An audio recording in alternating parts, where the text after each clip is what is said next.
Welcome to the Slop Temple. We pray this video helps. You start by making sure the device is unlocked and you know the passcodes because you will change a system accessibility setting. Open Settings, tap Accessibility, then choose Switch Control. Once done, toggle Switch Control OFF if visible. If it won't respond, go to the Switches menu to see active input sources. Make sure Assistive Touch or Voice Control aren't intercepting input. This prepares the phone so you can fully remove or disable switch profiles safely and without losing control of navigation. Now you remove the specific controls that keep switch control active. In Switches, swipe left on each switch and delete it. This prevents accidental input.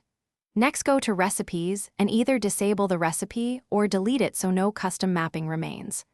Once done, inspect navigation methods like auto-scanning and the Switch Control Home button. Set them off to stop automatic actions.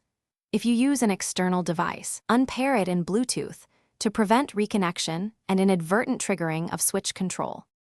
Finish by toggling switch control fully off in accessibility, then restart the iPhone to clear cached state.